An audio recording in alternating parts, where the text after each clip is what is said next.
안녕하세요. 오늘 저희와 함께 여러분이 보내주신 펩시코 투자 분석 보고서를 좀 깊이 파헤쳐 보겠습니다. 네, 안녕하세요.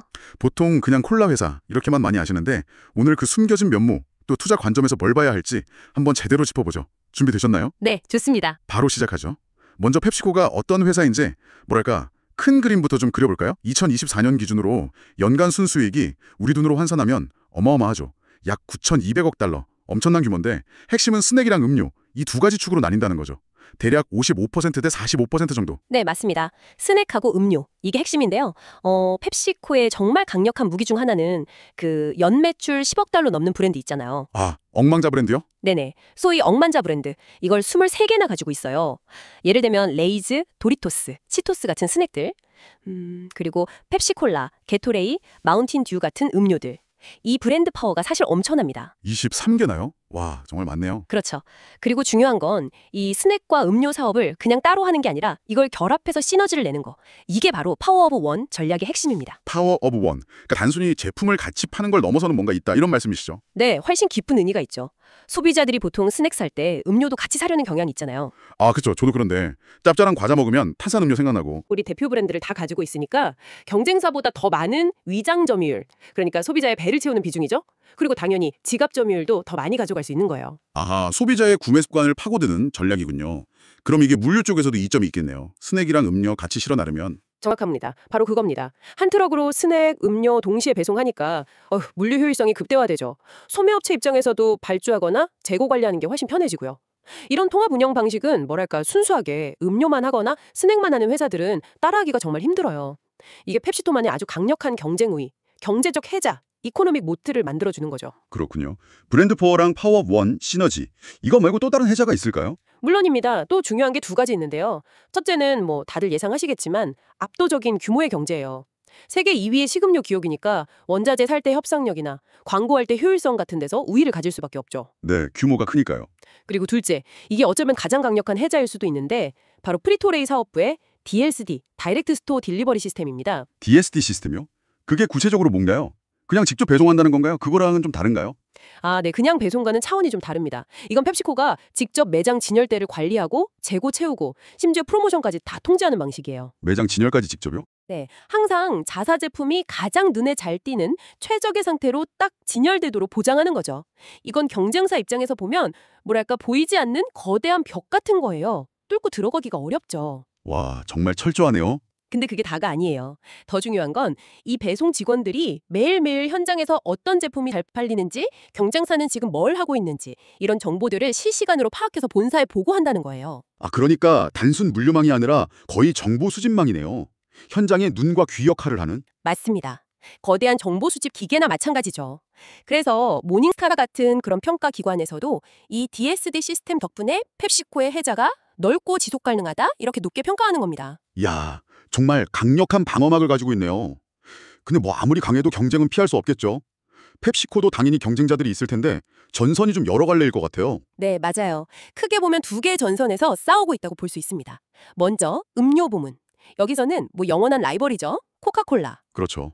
코카콜라 빼놓을 수 없죠. 전 세계 탄산음료 시장의 한 70% 정도를 이 두 회사가 나눠 갖고 있는데 코카콜라가 한 50%, 펩시코가 한 20% 정도 돼요. 코카콜라가 확실히 우위에 있죠. 특히 이제 핵심 시장인 미국. 여기서는 코카콜라 점유율이 무려 69%예요. 펩시코는 27% 정도니까 격차가 상당합니다. 미국 시장에서 그렇게 차이가 많이 나는군요. 그럼 주력 브랜드인 펩시콜라 자체의 상황은 좀 어떤가요? 아, 그 부분이 사실 좀 우려되는 지점입니다. 이 주력인 펩시콜라의 미국 시장 점유율이요. 1995년에는 15%였는데 이게 계속 떨어져서 2023년에는 8.3%까지 내려왔어요. 15%에서 8.3%까지요? 꽤 많이 빠졌네요. 네.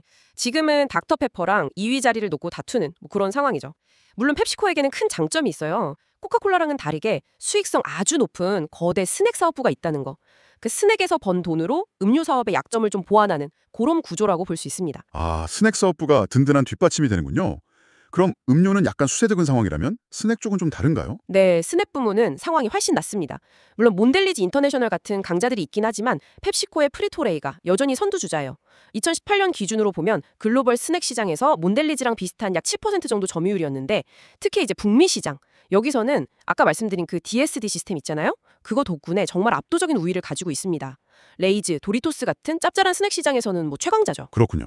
정리해보면 음료에서는 코카콜라라는 거대한 경쟁자를 상대로 점유율 하락을 방어해야 하는 과제가 있고, 스낵에서는 강력한 DSD를 무기로 리더십을 지키면서 성장을 이끌어야 하는 상황, 이렇게 볼 수 있겠네요. 정확하게 보셨습니다. 펩시콜라 자체의 부진은 분명히 좀 아픈 부분이긴 한데 프리토레이 스낵사업이 워낙 강력하고 또 새로운 성장 동력이 이걸 잘 상쇄하거나 넘어서야 하는 뭐 그런 숙제를 안고 있는 거죠. 네. 최근에 보면 소비자들이 건강에 대한 관심이 정말 엄청나잖아요. 이런 트렌드가 펩시코에게는 어떻게 작용할까요? 이게 위기일까요? 아니면 오히려 기회일까요? 그게 딱 잘라 말하기 어려운 양날의 검 같은 겁니다. 당연히 역풍, 그러니까 부정적인 면이 있죠.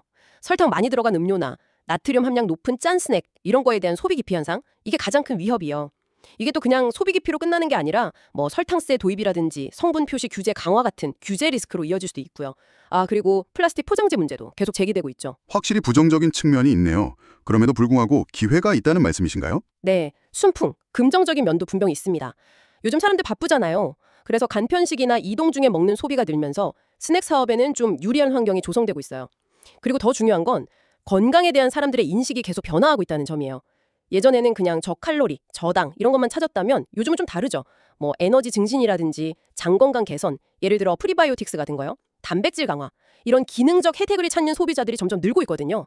이건 펩시코에게는 완전히 새로운 시장이 열리는 셈이죠. 아, 건강의 개념 자체가 바뀌고 있군요.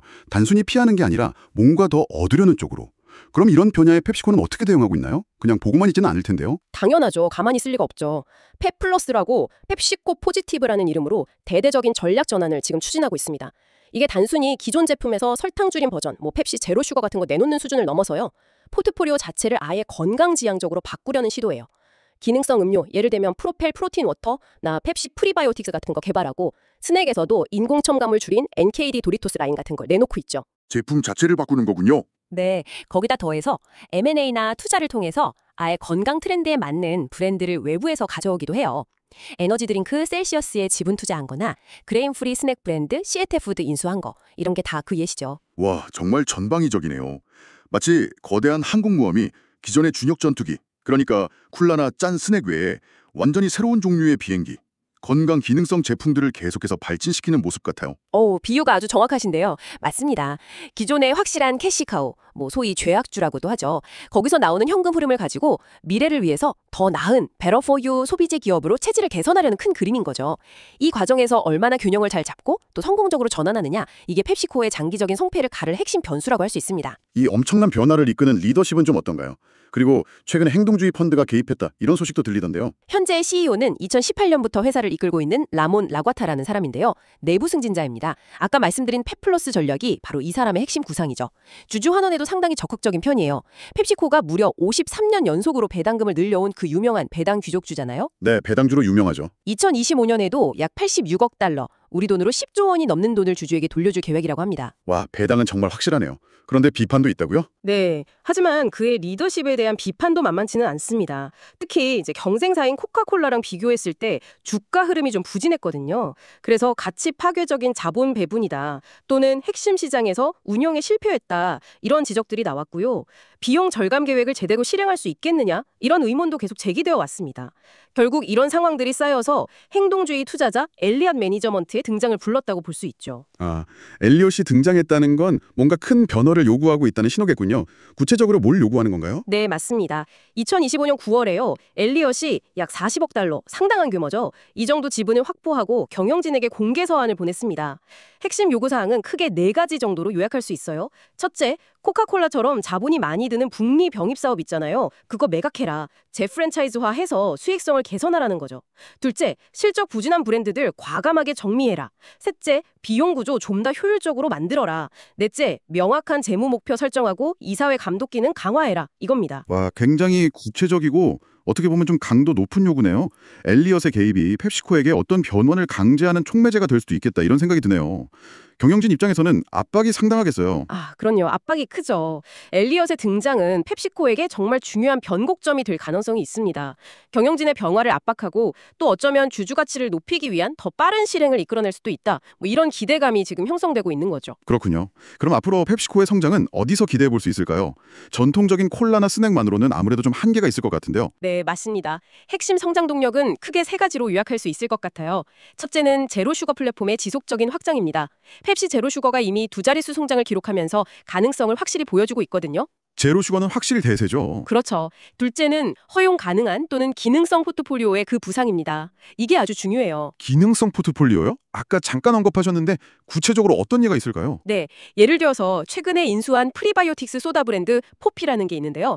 이게 연간 소매 판매액이 5억 달러를 넘기면서 전년 대비 50% 이상 정말 폭발적인 성장세를 보이고 있어요. 50% 이상이요? 와. 네, 또 기능성 강화 생수 브랜드 프로펠이라고 있는데 이것도 2025년에는 매출 10억 달러 돌파가 예상될 정도로 반응이 아주 좋습니다. 이외에도 뭐 펩시 프리바이오틱스라든지 게토레이 로어 슈거 같이 건강 트렌드를 딱 겨냥한 신제품 라인업이 계속 강화되고 있습니다. 정말 새로운 성장 엔진들이 많이 보이네요. 그리고 세 번째 동력은 해외 시장 확장입니다. 이미 전체 매출의 40% 정도가 해외에서 나오고 있고요.